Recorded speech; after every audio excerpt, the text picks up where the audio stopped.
Thank you for joining me this Friday, the 12th of May. I'm Grady Wolfe, market analyst at Bell Direct, and this is the weekly market update. Around global markets this week, we've seen several factors impacting investor sentiment. In the US over the coming weeks, investors will be keeping a very close eye on debates about the US debt ceiling, with US Treasury Secretary Janet Yellen saying failure to raise a debt ceiling would result in an economic catastrophe. By Wednesday, Yellen had said to CNBC that is something that could produce financial chaos. It would drastically reduce the amount of spending and would mean that Social Security recipients and veterans and people counting on money from the government that they're owed, as well as contractors, we would just not have enough money to pay the bills. The comments came as a political stalemate over raising the debt limit is forcing the Treasury Department dangerously close to the worst-case scenario of the US defaulting on debt. President Biden met with congressional leaders this week to find a solution for the unfolding crisis. President Biden and House Speaker Kevin McCarthy ended the critical meeting with no solution over two opposing views on the way forward. Biden is demanding Congress to raise the debt ceiling unconditionally to avoid debt, while McCarthy is insisting such a move should be accompanied by strict spending constraints. With a prediction from Janet Yellen that the US could run out of cash and extraordinary measures to pay its bills as soon as early June if Congress does not take action, investors will be keeping a very close eye on the unfolding debates over the coming weeks. Over in the UK, markets moved after the Bank of England raised the cash rate for a 12th consecutive time, this time by 25 basis points in a bid to tackle inflation in the region. In Australia, we saw some key sectors impacted by the release of Australia's budget, including healthcare, energy, property and construction. Offshore oil and gas producers will feel the brunt of the government's expectation to raise $2.4 billion over the forward estimate from oil and gas-making companies by changes to the petroleum rent resource tax. This caused a sell-off in energy stocks on Wednesday. Healthcare stocks, on the other hand, led the charge on Wednesday locally, with the sector rising by 1% following the release of Australia's budget on Tuesday, which included $3.5 billion to triple the bulk billing incentive that GPs receive and hundreds of millions to better coordinate healthcare through digitisation of records and increasing Medicare rebates.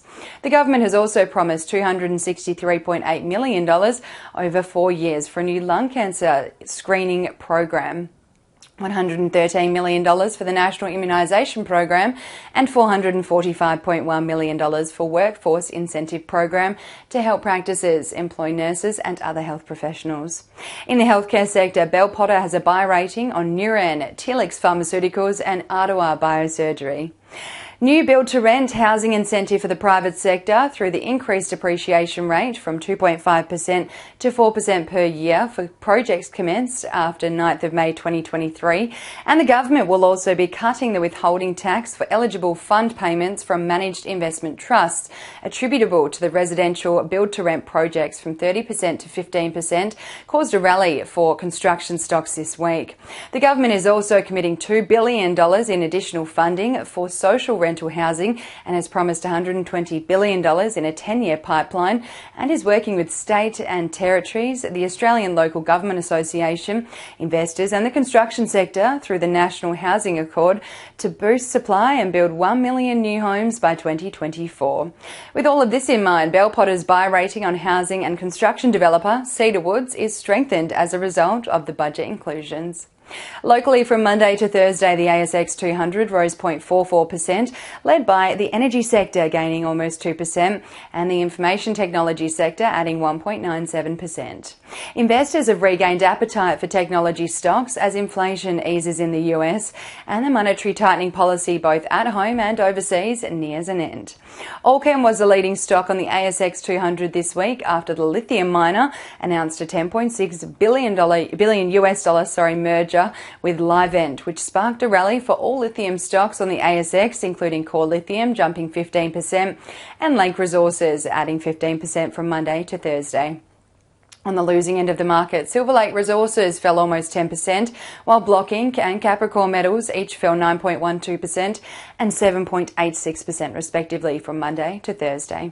Taking a look at the All Ords, Lithium Power International soared 27.42% from Monday to Thursday amid a rally for lithium stocks on both the reports of Allkem's merger and reports the lithium turning point is near after 5 months of sell-offs and price declines.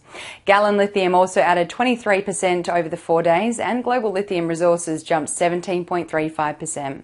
Appen tanked almost 30% this week after releasing a disappointing trading update, saying the tough economic conditions faced in FY22 have persisted into FY23.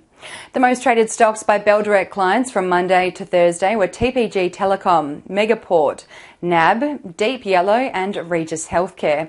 Clients also bought into BHP, Core Lithium and ANZ, while taking profits from APA Group and Origin Holdings.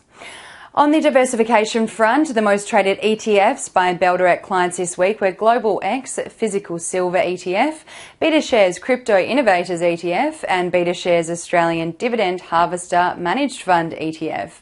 Taking a look at the week ahead, the RBA meeting minutes are released for May on Tuesday, where investors will gain an insight into the future interest rate decisions out of the RBA.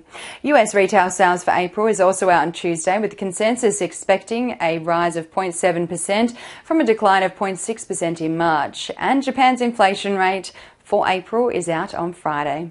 And that's all we have time for today. I'm Grady Wolf with Bell Direct. I hope you have a fantastic weekend, and as always, happy investing.